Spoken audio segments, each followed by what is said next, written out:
Hello everyone and welcome to my channel. I'm Jessica Kalombo, your host. This is our part 2 on the history of Africa.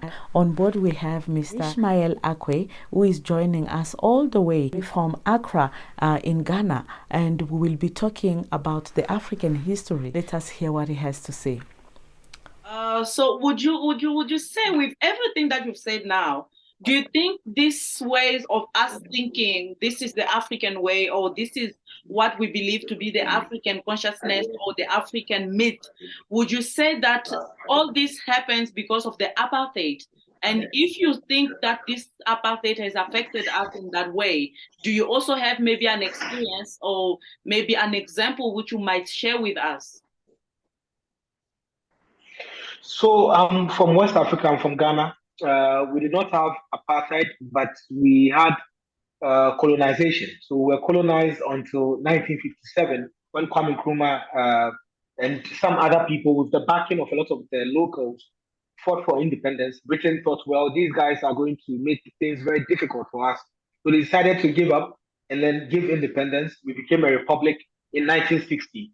However, with the South African situation, it's a little bit different because you realize that the Westerners became locals and they created apartheid because they felt, well, we've invested in these countries, we are part of these communities, so we stay there and then we push these people on the side.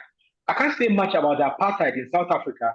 However, the situation of apartheid there is also backed by some of the disadvantages the people have gone through. Some of these disadvantages have to do with education, which is limited for Black people. It has to do with even jobs which are limited for Black people. It has to do with all these opportunities which are out there for everybody else, but for the people who are there themselves. It's all because of lack of respect. But there were opportunities after Mandela. There were opportunities for Black people to take advantage of the freedom, the seeming freedom, to be able to, deepen the roots and also to grow. Unfortunately, just like any other communities, our own people also, you find the corrupt people amongst our own people. You find those who discriminate against the poor amongst our own people. You find all these people who would want to benefit from the sweat of the lot as against their own personal gains. So these make the growth or the development of Africa very difficult. So when it comes to apartheid, it will take the Black person or the Black people, the African people, to get out of the problems that have been caused by history.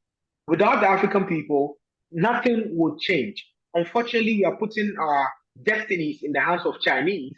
We say, well, we want to develop our real system. We want to develop maybe our economies. We want to do a lot of exports and imports, but we can't do it alone. We need to go to the Chinese to help us.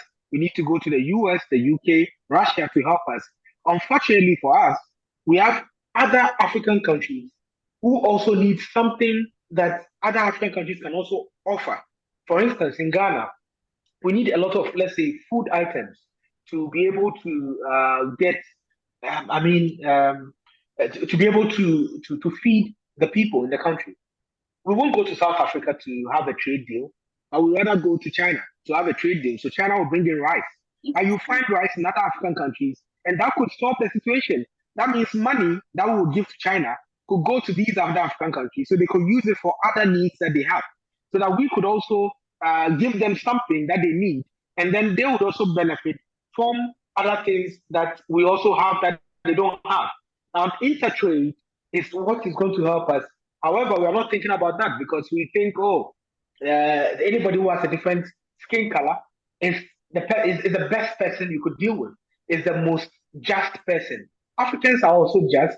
We just need to identify those who are corrupt, those who are destroying our system, and then make sure we put them on the side, and then we work with those who are just and those who are open to accountability. Accountability is what's going to drive the African agenda forward.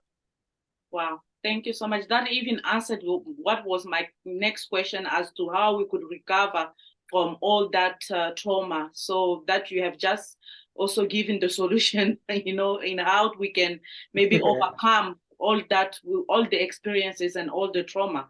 So this is a question that will be now directed directly to you, as a journalist, as a digital journalist. What would you suggest to be the change we need to rebuild unity among and within Africa? Because we are so separated, and that's why even the knowledge that we can put together in a way to guide us, in a way to lead us, is not, we don't even know which way to turn to. So that's why we have to, maybe, according to what I'm thinking, maybe there could be a way to unite, so that the knowledge that we seek, or the way that we seek to rebuild our Africa, can be maybe given or found. So what would you say as a digital journalist, as a suggestion to rebuild unity among and within Africa? So to build unity in Africa, I think the first thing has to do with information. And the information is being carried by the media. So it takes the media to be able to change a lot of communities, to be able to bring development in societies in Africa. The media, if you would bear witness with me, has been the driving force for even the independence of Africa. Without the media, I don't think the European colonizers would know that the people wanted their freedom. Without the media, the West would not know that Africa is really developing. Africa has really gotten to a point where they need to do business with us. Without the media, we wouldn't even know the crisis that African countries are facing. So the media can also be that channel to change and transform the way Africans think, the way Africans work, and the way Africans want to develop. What about being one voice? What about having all these state broadcasters of other African countries coming together to share information and then build one united media block that's going to teach other African countries or other African people the cultures of their fellow Africans? If I see on my television channel a lot of South African content in terms of the cultural content, historical content, definitely I will learn from that. And if South Africans are seeing Ghanaian historical content, they will learn from that. And if it's about content, we will get a lot of content if you go to other African countries, and then we share content and all these things. But if there's this content collaboration, that's going to open the eyes of South Africans to West African history and culture. So that's also going to give your media a lot of content, and you don't need to go and pay American media or British media to have their content on your television channel, because other African countries are producing them. It's the same way the content you are producing needs to come there, and that's going to help with the unity we are talking about. It starts from the mind, and the mind is controlled by the media. So if the media is on track to make sure that there's interactivity in terms of content between African countries, that's going to change the minds of the people, and that's going to get the people to, not think that, oh, Zimbabweans are suffering because their money is not good enough, so I don't want to go to Zimbabwe. Or I don't want to go to South Africa, Johannesburg, because if I go there, I'll be robbed. Is that the only good thing about Johannesburg? No. But the only thing we hear about Johannesburg is crime. And we hear it from international foreign media. We hear it from the CNNs, the BBCs. They're always reporting the crime. But when there's a good thing coming out of Johannesburg, you don't get it in Ghana. We never hear about it. Thank you so much for all those who have watched this video. Yes, Africa is beautiful. The African nations, we have a beautiful story to tell. We have beautiful messages. We have a beautiful wisdom. We have everything that needs for a continent to stand as one and united and fight all the challenges that we can encounter, in a way to maintain our lifestyles, in a way to help us grow our economy, and mostly in a way for us to live united as one nation. I think we have all learned something, and I'm sure we will take home with us everything that we need to maybe keep in our mind, keep in our heart, in a way to develop that spirit of umoja, unity, and that spirit of not forgetting our past, to know who we are and to know our origins, and to also keep in mind that we still have a nation that we need to educate for the future of Africa. Until then, catch me in my next video. Don't forget to subscribe and to like and share with others. Bye.